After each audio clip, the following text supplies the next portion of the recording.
season is here. Zach Dean, Chris Boyle, who I feel like is back for the first time in ages. Yeah. I've done this with Scott like 3 times this year, and God, he's done a fine job. I guess that's what happens when you have a kid. You gotta go in there, and sometimes you gotta go with the backup quarterback, and every now and then they get the job done. So I'm proud of Scott. As they say, everybody backup quarterback is Next everybody. man up. Next man well, up. everybody loves backup quarterback till they come in. That's right. It's like Matt Moore and Jay Cutler.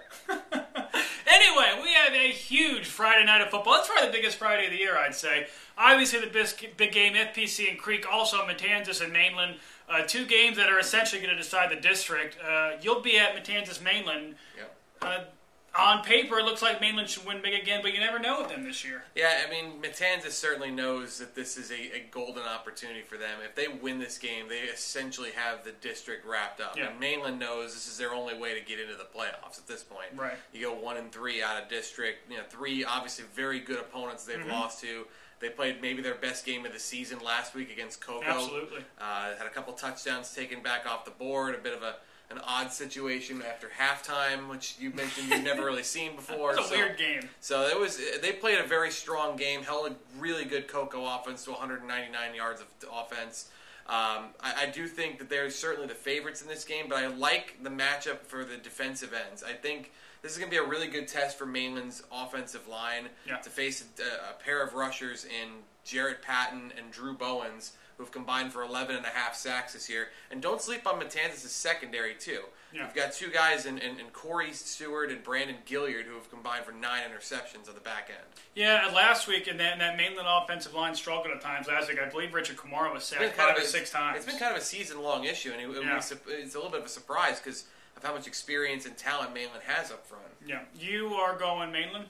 I do have Mainland winning. Do you have Matanzas scoring in this one? Yes. They haven't scored in two years. The last 2 years, Matanzas has been beaten 84-0 in this game, and I do think that the gap is a little bit smaller. Yeah. Not a huge gap as much as it's been the last couple of years. I do think that Matanzas will get in the end zone and then score at Municipal. I also have Mainland. Godwin, of course, has Mainland by 1, 14-13. So sure. I'd be shocked if that's the score. But I say that about a lot of Godwin's scores. So he also has University putting up 70. Anyway, I will be at the FPC Spruce Creek game. That's potentially the game of the year. That's for the district. For the most part, that's for the district. I mean, unless barring a collapse by these 2 teams down the stretch. You'd have to go back a long way to realize when the last time Flagler and Spruce Creek were the last 2 unbeaten teams around here. Long time. It may have never happened. I know Spruce Creek was involved.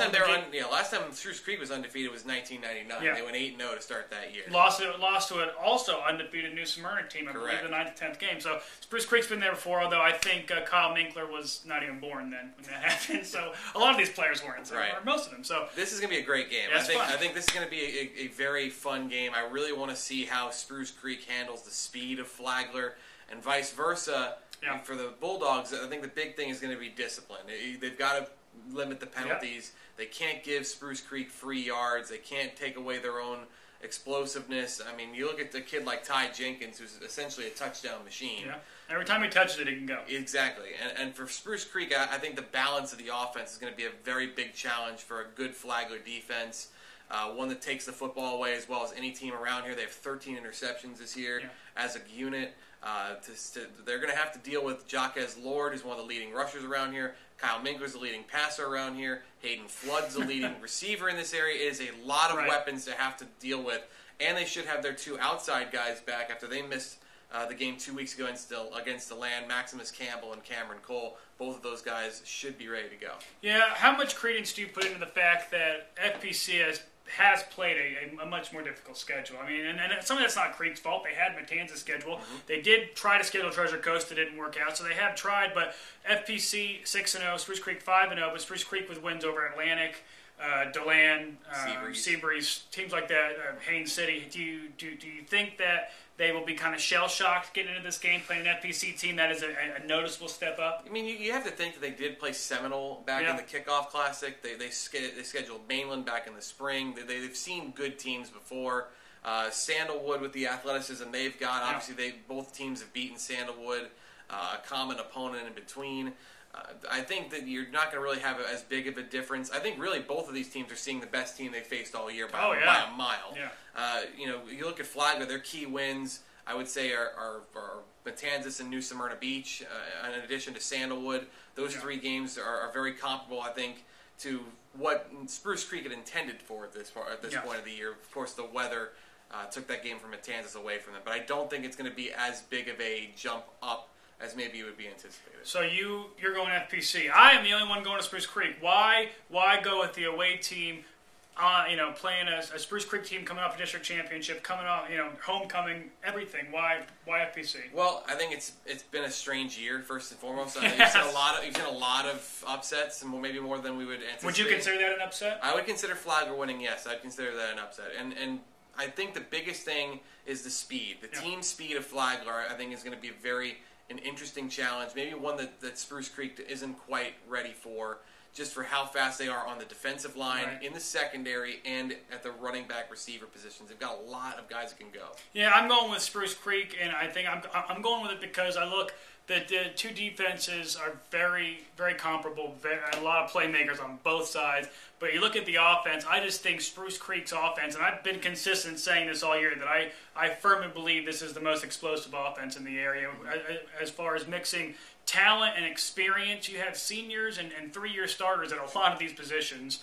So I think that Spruce Creek offense is going to be able to make enough plays and push the ball down the field against FPC. FPC is a team that loves to blitz. They love the blitz. They love to put pressure on the quarterback. I think if any quarterback in this area can handle that, it's Kyle Minkler. So that's why I'm going Creek. Godwin's also going FPC, although Godwin is a Flagler homer. So he's all about Flagler. He's all about Flagler. It'll be fun though. I mean, it's going to be a really good game. I don't think it's going to not live up to expectations. I think both these teams are.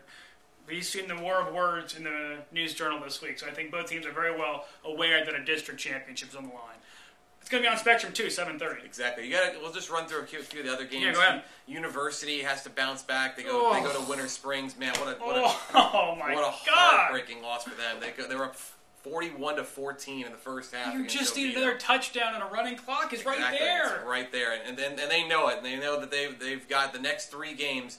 Their next 7 days are their season. They're still in it, yeah. They're absolutely. still in it. It's all still in front of them. They've got Winter Springs. They've got Seminole the following Tuesday. They've got Lake Mary the following Friday. Next week is going to be games are on the road now. They were supposed to play Lake Mary at home. That game has now been changed. It's a road game. So they've got the next 7 days for University is going to define their season. And Deltona Pine Ridge, I think, is an interesting game, too. Under the radar. Yeah, Kenny Pickens wants that game badly. That was the game at the beginning of the year that Pine Ridge wants to circle. They want to take the town back. Yeah. And Deltona, coming in on a 4-game losing streak, is a game. This is obviously they want to go ahead and end that and be able to keep the dominance. And I really think that they want to get Tremont Bright the football and let him run and do his thing. Deltona played better than I thought they were last week against FPC. I know that was kind of a sloppy game. I know the field was in bad shape, but that's kind of plays right into Deltona's strength, is running the football and playing hard-nosed defense. So, yeah, I think all of us have Deltona winning, although I think we don't have a lot of points being scored either way, so I think defense is going to take the limelight in this one. Going to be a fun night. Chris will be at that Mainland Matanzas game. That's at Municipal at 7. I'll be at the Creek FPC game again, 7:30. That one's on Spectrum. No Godwin Kelly this week, but Brett Bourne's going to head you cover for the Deltona Pine Ridge game. I am Zach Dean. This is Chris Boyle. We'll see you tomorrow.